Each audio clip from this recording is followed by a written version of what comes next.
It wasn't the style of the clothes in the shop that caught my eye, but the prices. The same amount of money would feed a starving family for the rest of their lives. I guess people who buy that kind of stuff don't have a problem with their consciences.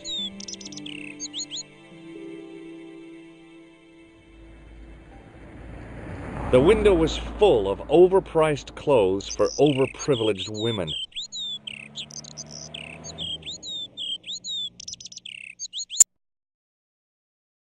The vacant shop was sealed with a steel blind. There was no way of lifting the securely locked blind. It was a food store selling fruit and vegetables. I glanced without much interest at the fruit.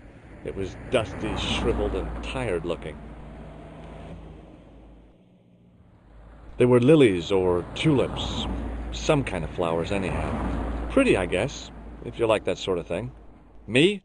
I couldn't see the point of buying something that was already half dead.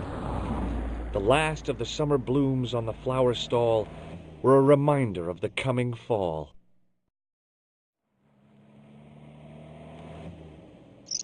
I inhaled deeply, expecting to experience the scent of the flowers. What I got was traffic fumes. The woman was doing something with a pair of needles that couldn't be described as knitting. She was a cheery old soul, the kind you'd walk across the street to avoid.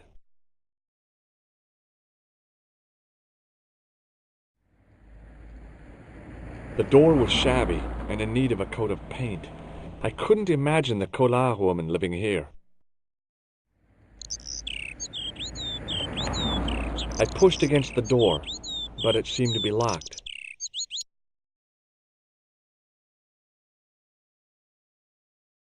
Oh, hi. Bonjour, monsieur. Would you like me to foretell your future? No thanks. I'm very good. It only takes a minute. Thanks all the same, but I'm not superstitious. Besides, if it only takes a minute, that's not much of a future to look forward to. Do you know a young woman called Nicole Collard? Yes, I do. She lives upstairs from me in the apartment block across the street. I tried the door, but it's locked. You know, I've told the landlord about that 1,000,000 times. It is a damp. The old building is like a sponge. It sucks up the moisture from God knows where. You mean the door is stuck because it's swollen? That is correct. There is an art to opening it. Don't shove too hard. Just give it a gentle nudge above the lock. Thanks for the advice. How long has Mademoiselle Collard lived here? A few months. She's in for a shock when the cold weather comes. Drafty windows, insufficient heating. It's a struggle to keep warm. The only reason I stay is because the rent is cheap. Your young lady, she deserves better. I thought Mademoiselle Collard was a successful photographer. Not as successful as she makes out for all her fine clothes. Oh, I've heard her crying herself to sleep at night. That's awful. Now don't you let on that I've told you. She's proud, that one. Too proud, if you ask me. Are the flowers for sale? Oui, monsieur. Okay. I'll take a bunch of those white ones. I wouldn't do that if I was you. No? They are lilies, monsieur. Some people associate them with death. Yikes. Well, thanks for telling me. What other flowers do you have? Dahlias? What do they signify? Insecurity? I don't want to give her the wrong idea about me. What about the tall yellow ones? Those are iris, the flame of passion. And the little yellow ones? Sensuality. Well, they're no use to me. I want to make an impression, not jump down her throat. Have you seen anyone out here watching Mademoiselle Collard's apartment? Yes, I have. A strange man. Tall and thin as a broomstick. He kept his face hidden, but I saw his eyes peering from evil little slits. How was he dressed? A long brown raincoat with a hat. Or like Humphrey Bogart? Yes, but he didn't have Bogart's charisma. Besides, this guy looked like he needed a toilet. You never saw Bogart clenching his buttocks like that. See you later. That's right, monsieur, you will.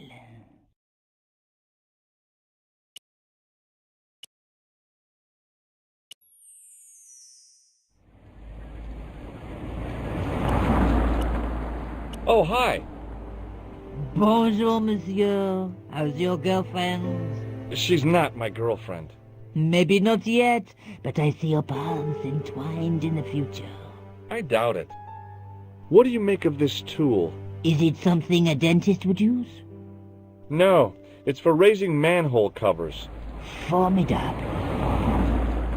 See you later. That's right, monsieur, you will.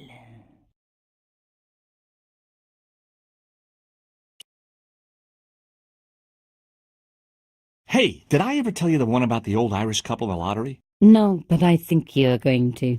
Okay, there's this old Irish couple. They've been married forever, like 50 years, and they win the lottery. And they think, what are we going to do? They give some money away, but they're going to have themselves a holiday to Paris. So they fly off to Paris, first class. They stay in a beautiful hotel, and one day they go up the Eiffel Tower.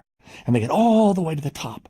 And as they're up there, it's just them and these two hippies. Two hippies, long hair, beard, long robes. And as they're sort of seeing them, looking at them, suddenly one of the hippies gets up on top of the guardrail and jumps. Just before he hits the ground, picks up his arms and all the way back up again. Now, they've never seen anything like this before in their lives. They can't believe what they've just seen. This hippie just jumped off just before he hit the ground, flaps his arms, and up he comes. They can't believe it. They walk over to him and they say, "Excuse me, sir. Oh, good God.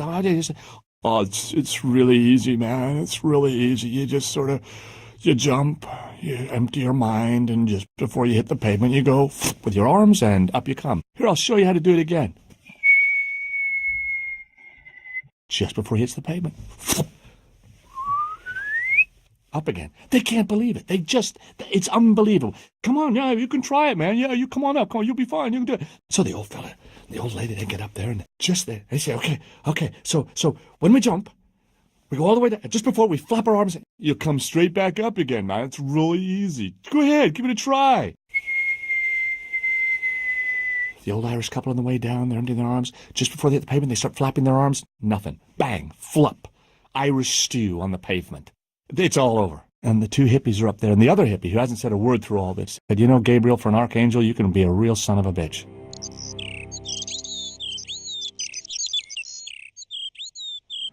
It was the door to Nico's apartment. Remembering the flower seller's advice, I pushed the door gently just above the lock.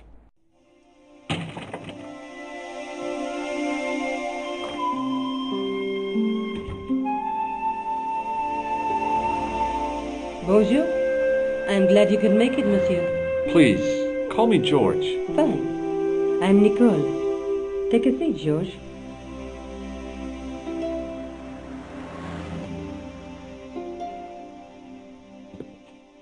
Eh bien? And what have you been up to? I've been exploring the sewers beneath the cafe. I thought I could smell something bad. The clown used the sewer to escape and to change out of his costume. I guess he was in a hurry. He left his jacket behind. And? I got his tailor's phone number. What's more, I know where he hired the clown suit, too. You had better luck than I did. Luck, she said. Luck! Hard work, I'd call it. What happened? I took my photographs to the editor, but he wasn't interested. Can you believe it? He told me to drop the story. But you're not about to do that. Oh, no. I am going to find out what's behind these killings. You know what I think? It's a conspiracy. The police in 3 different countries have kept very quiet about the murders. The press don't connect them at all. They blame them on political, religious, or militant minority extremists. That covers just about everyone. This is the tool I used to get into the sewers. Fascinating, George. You're not interested, are you? Oh, of course I am. I think it was very brave of you to go down those sewers. Yeah? Well, it was kind of scary, but, well, I had a job to do. I found this tissue down the sewer. Oh, that's disgusting, George. I think the stuff on it is grease paint, like actors use. Or clowns. It's still disgusting. Get rid of it. I found this false nose in the sewer. It has La Risée du Monde printed inside it. The laughing stock of the world.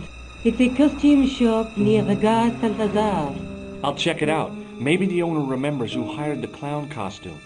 Why don't you put it on, Georges? No way am I wearing this. I'd look really stupid.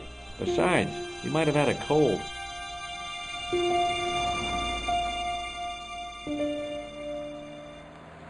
Tell me more about the clown's previous victims. The first was Arnaud Bellotta, the millionaire pharmaceutical baron. He made his money from amphetamines in the post-war slimming and diet boom. Imagine it! Millions of housewives literally speeding their butts off. Was he killed for his money? No. He had no living relatives, and his fortune went to the orphanage where he'd grown up. The only witness in the case was his Filipino au pair. She swears he was led to his death by a snowman. What about the clown's second victim? Yamada, the controversial Japanese green politician. He inherited his fortune from his father's electrochemical consortium. He was committed to dismantling Japan's automobile industry. I can't see him gaining much support with a loony policy like that. Yamada was a man of vision. He was years ahead of his time. If you say so. How did he die? At the hands, or should I say, flippers, of a giant emperor penguin. A snowman, a penguin, and now a clown. I had been about to add mine to the list, but stopped myself. I really didn't want to have to explain to George about my father's involvement with Cochon. You know, I hate to admit it, but this is scary. And I'll tell you this, I will not be accepting any invitations to costume parties. I don't blame you for being scared. I am too. But this story could be my only chance for a big break. Or an early death. I found a piece of material near the cafe. When I showed it to the concierge, he recognized it right away. It's very distinctive, all right. Just wait until you see this. I developed a film I shot at the cafe. Here, Georges, it's an enlargement I made. Look what that guy's wearing. Checkered pants. The same material as I found in the sewer. That's right. This guy shouldn't be difficult to find. Oh no? Take a close look at his right cheek. A scar in the shape of a horseshoe. Or a crescent moon. Tell me more about yourself. There's nothing much to tell. Well, how'd you get into photography? I guess I owe that to my father. He bought me my first camera.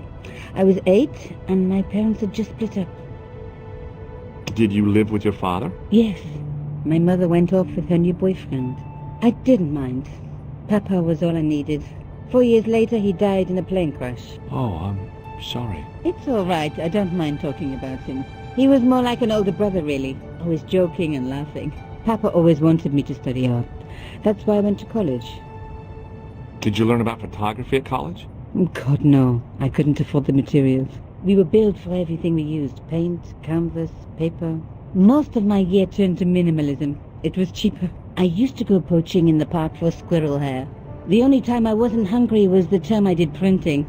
I used to eat the potatoes. You're making fun of me, aren't you? Oh, no. Do you have a boyfriend? That's none of your business.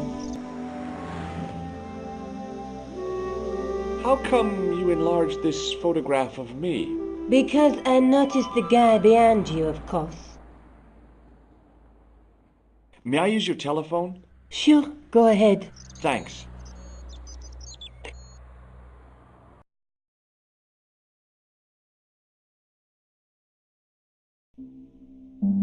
Hello? Who is this? Mr. Todrick? Oh, it's you again. What now? Did you make a suit for a man with a scar on his face? A scar in the shape of a crescent moon? Maybe. Maybe not. Tell me where I can find him and I'll leave you alone. And if I don't, I won't leave you alone. I can't tell you anything unless you give me his name. Do you know where I can find the guy with the scar? I told you. Without a name, I can't help you. Thanks for nothing, Todrick.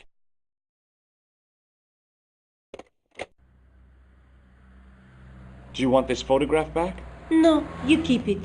I can always make another print. I'm going back out to search for that clown. Where? I guess I could visit the costume shop. Good idea.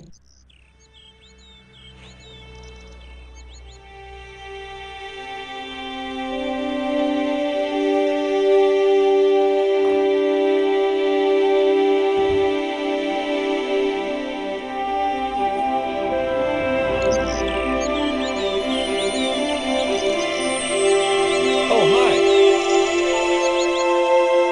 Hello, my handsome friend. I've changed my mind. Will you tell my fortune? You're going on a long journey. My, oh my. What a surprise. Can you tell me anything I don't already know? 10 francs, please, my dear. 10 francs? That's a ripoff. Please yourself. How does this fortune-telling routine work? If I knew that, I wouldn't be selling flowers for a living. Haven't you ever wondered why you were blessed with the gift? Well, it's a bit like satellite television, I suppose. Some of us are born with a built-in receiver dish. I just happen to be one of the lucky ones. Do you recognize the man in this photograph? Oh, what a hunk. He's a killer. I can see that. His eyes say it all. Do you recognize this nose? No, monsieur. What can you tell me about this tissue? Nothing. Can you really foretell the future? Only time will tell, monsieur. The strange thing is, I can't seem to see myself in the future. Other people, I have no problem. But when I try to see what might happen to me, nothing. That must be scary. Maybe. I figure it's a kind of natural safety mechanism. Either that, or I don't have a future. See you later. That's right, monsieur. You will.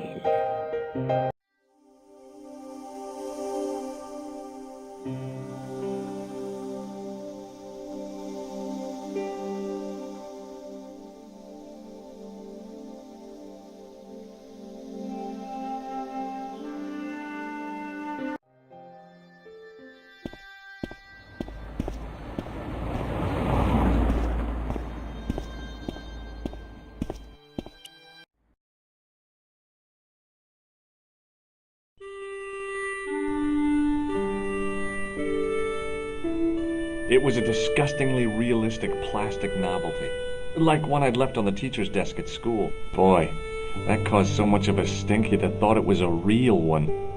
The plastic novelty was so damned realistic I could have sworn I could smell it.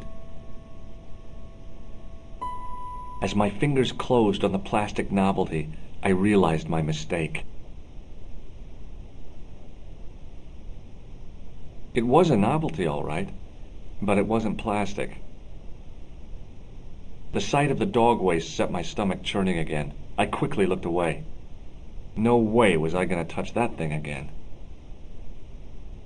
It was an antique phonograph, the kind you have to wind by hand. The guy's spoon-shaped face was mournful and humorless. He looked like a vegetarian in a slaughterhouse.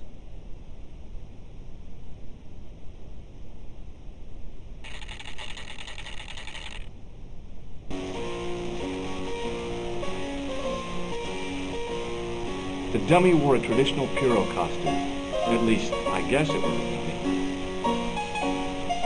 I gave the dummy Pierrot a tentative prod, but it didn't move. She reminded me of a girl I dated back in high school. Come to think of it, the dummy had more personality. As I was about to touch the dummy, I realized it had the same color eyes as Nico. The strange thing was, I hadn't realized I'd noticed the color of Nico's eyes. It was Nico's photograph of the man we suspected of killing Plantar.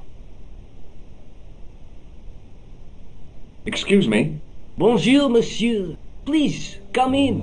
Welcome. Leave the mundane world behind, for in these four walls, fantasy is king. I don't want a costume. Didn't you ever dress up when you were a child? Not that I remember.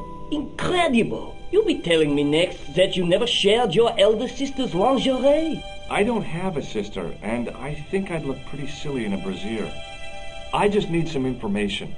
Of course. How can I help you? I'm looking for a man who hired a clown costume from you.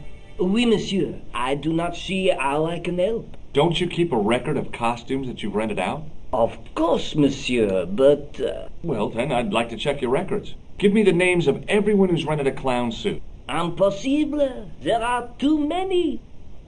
The clown I'm looking for is a cold-blooded killer. Give me his name, and I'll see he's brought to justice.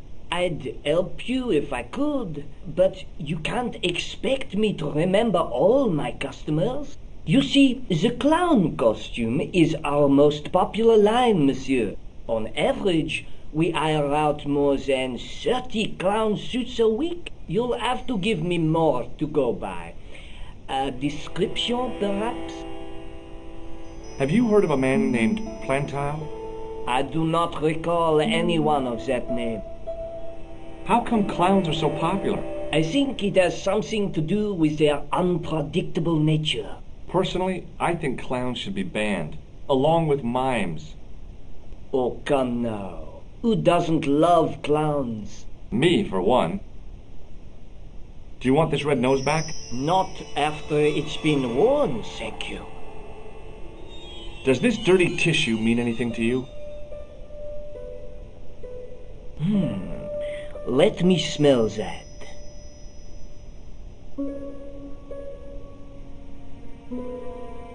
Bestheimer's number 7 white pancake. Theatrical grease paint, right? Oui, monsieur. La crème de la crème of Thespian accoutrement. Have you sold any of it recently? Yes, 2 cans. Do you recognize this man? Ah oui, he was here this morning. He chose 2 costumes, Bozo the clown and Seamus the pixie. A pixie? Very smart. Green silk with a taffeta lining.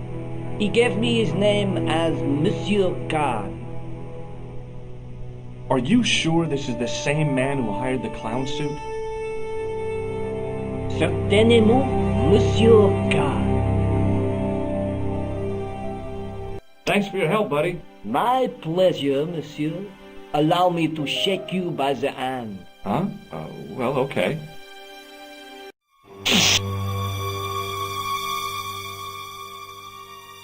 What are you trying to do, kill me? You did not find it amusing? I never saw the funny side of electroshock therapy. Eh bien, it is yours to keep. A gift? Do I need a license? No, but I give you a word of warning, monsieur. What? Remember to switch it off before you visit the toilet.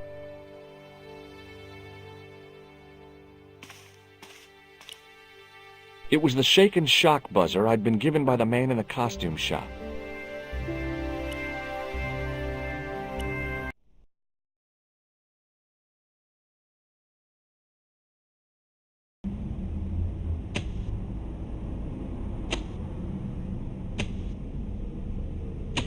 It was a tent made out of plastic sheeting.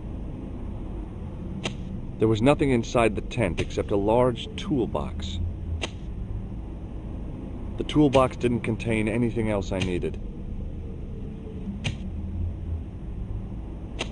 Hi. You're the guy who gave me the tip, aren't you? Huh? The racehorse, Salahedin. Oh, yeah, but I put every franc I had on that horse. listen, My lifetime savings, next month's rent, everything. Oh, God. She won by 3 lengths. I'm a rich man. Call me Lucky George, the punter's friend. So how come you're still here? I'm not going to let my newfound wealth change me, not one bit. I bought this hole, fittings and all. Now I can come and go as I please. No more clocking on or completion schedules.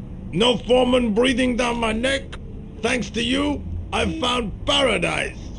I'm getting a mushy feeling in my chest. But not half as mushy as your head. What do you want now? I borrowed this tool from you while you were gone. Keep it! I can afford to buy a new set now. Do you recognize the man in this photograph? No, I don't. Do you recognize this tissue? Certainly not. What do you make of this clown's nose? It would be more amusing if you were wearing it. Would you like to shake hands with me? No, I wouldn't. One of the real pleasures of being rich is not having to be polite. I gotta go.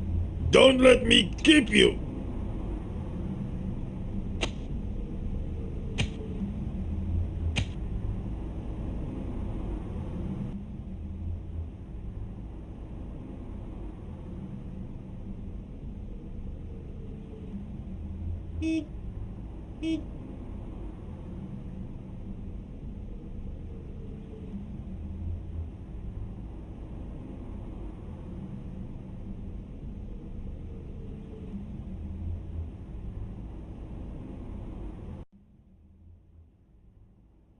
I wondered what else lurked in the depths of that trash can.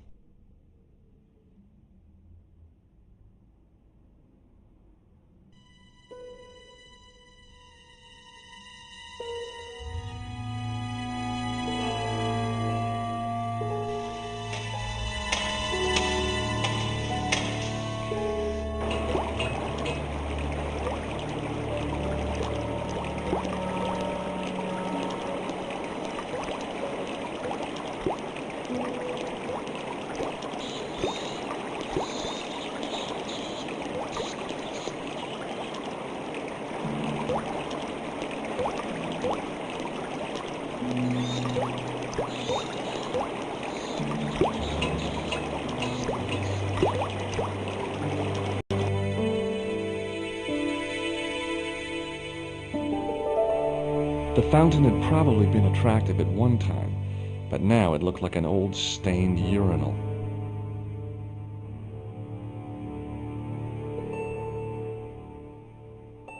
It looked like some kind of antiquated invalid carriage, with passenger seats. The door was locked.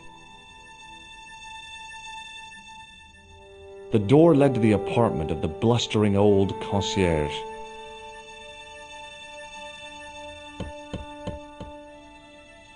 Hi there, remember me? Ah, mais oui, Inspector. Have you found him? Who? The man in the sewer, of course. I'm, sifting through the evidence. Rather you than me, monsieur. That reminds me, someone's been impersonating you. Came sniffing around just after you'd gone. Bold as brass. He tried to tell me he was a policeman. Inspector or so, he claimed. I didn't tell him I'd been talking to you, not hours before. Thank goodness. Impersonating a police officer is a serious offense. A man with so little respect for the law must be desperate. Yes, my father used to say, desperation opens the door to the devil. He was always coming out with things like that. Stupid man. So, when you are not exploring sewers, what do you do? I take a lot of showers. Oh, very good, monsieur. A policeman with a sense of humor. Shake my hand. Go on, shake it. You're joking, aren't you? Nothing personal, but you've been mucking about down this sewer. Do you recognize the man in this photograph? Yes, I do. It's that villain I told you about. I have to be going. Good luck, Inspector. I hope you catch that killer soon.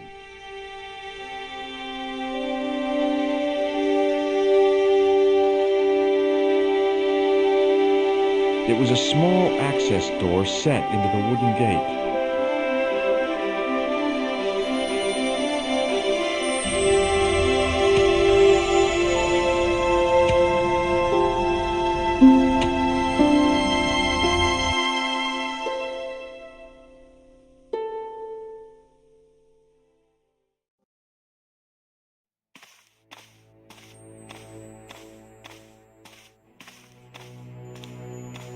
It was Rosso's sidekick, Sergeant Moo.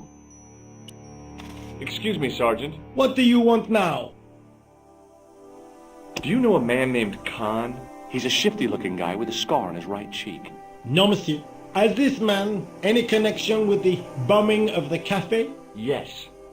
I believe Khan was the name he used when he hired the clown costume.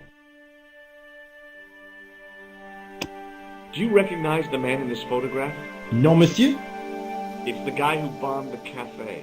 The clown. This man looks nothing like a clown. He's taken off his grease paint and costume. Then there is nothing to link this man with the killing. Nothing? Look at those murderous eyes. Hardly likely to get him convicted. Are you sure you don't want this false nose? Don't try my patience, monsieur. Would you like to shake my hand, Sergeant? Not while I'm on duty, monsieur. The gesture could be misconstrued.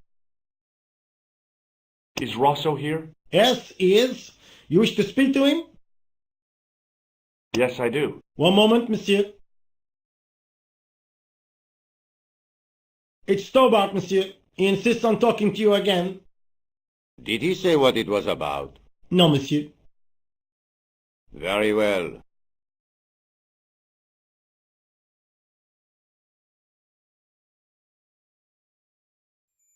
Hi, Inspector. Remember me? But of course, Doctor, my mind is a well-ordered faculty. A mental classification system that's the envy of the Bibliothèque Nationale. No tricks, mark you, monsieur. Just exercise.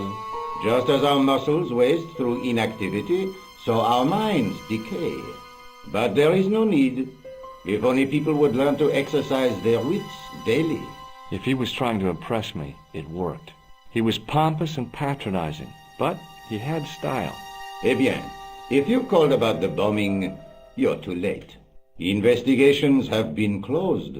But Have been taken off the case. what about the murderer, the dead guy? It is out of my hands. Did you find out the ID of the guy who was killed in the explosion? I already knew who he was. I heard that the bomb victim's name was Plantar. Your sources are reliable. He was a big shot at the Treasury, wasn't he? Maybe that's why you've been taken off the case. I'm sorry, monsieur. I cannot comment. What was that psycho-detective business you did in the cafe? It is my theory that the passions evoked in violent crimes create ripples in the ether, invisible to all but the possessor of a highly developed and receptive mind. I'm impressed. Can you bend spoons, too?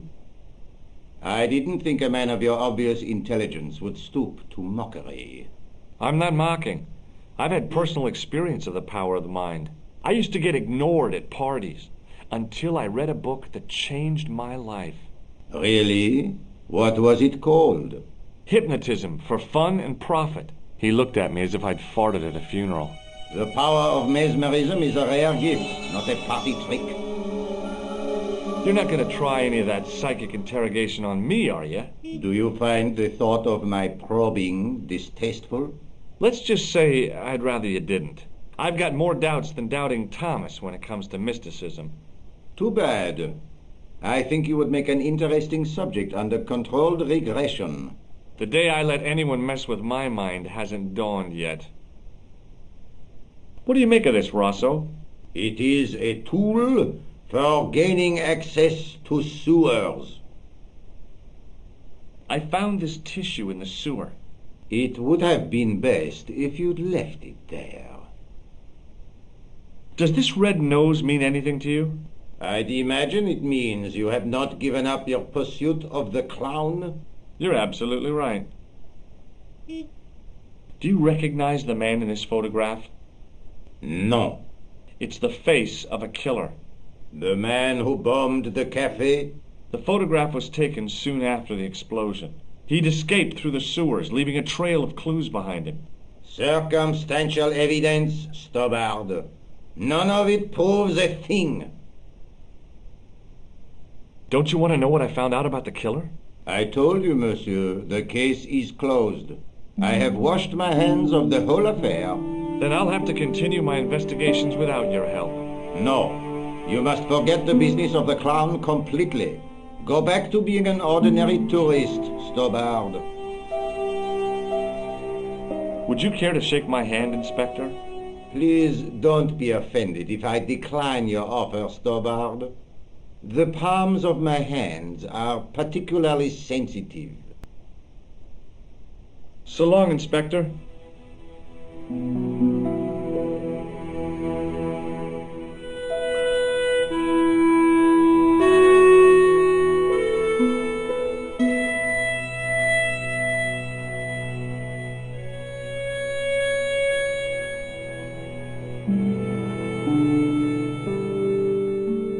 Hello, Kula?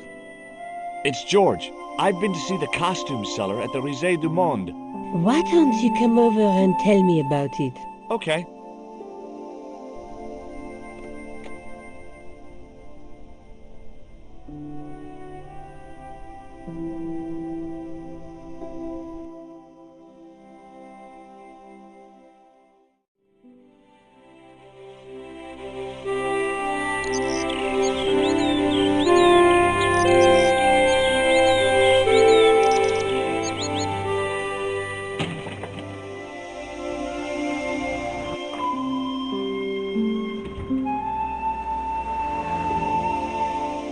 Salut, George.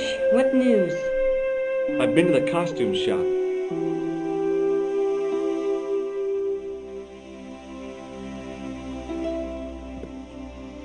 Yeah, I like it. What are you supposed to be? I didn't hire a costume. These are my clothes, and you know it. Did you ask about the clown? Yeah. He used the name Khan. He hired 2 costumes, the clown and a pixie. Then we're one jump ahead of him. How do you make that out? He probably plans to use the pixie suit next time he kills. Oh, God, don't let it be me. I don't deserve to die at the hands of a pixie. Don't be silly, George. That won't happen. Oh, no? No, because every time you see a pixie, you're going to run like hell. What are you doing to help trace the killer clown? Research, George. Yeah? You have a copy of the clown's yearbook? I have a telephone and lots of contacts. Oh, well, did you find anything useful? Not yet. I'm employing my first and most useful weapon. What's that? Patience. Oh, I've heard of that. Isn't it a substitute for decisive thinking? The guy at the novelty shop gave me this. What is it? A hand buzzer. You put it in your hand and give people electric shocks. Why? It's a gag, a practical joke. If you ever use it on me, I'll break your arm. Okay. I get the picture. Have you found out any more about the murders? Well, it may be nothing, but both the clown's victims visited Paris earlier this year. When? The second week of July. They were both here at the same time. Did they meet? I don't know, but I can't imagine it was coincidence. May I use your telephone? Sure, go ahead. Thanks.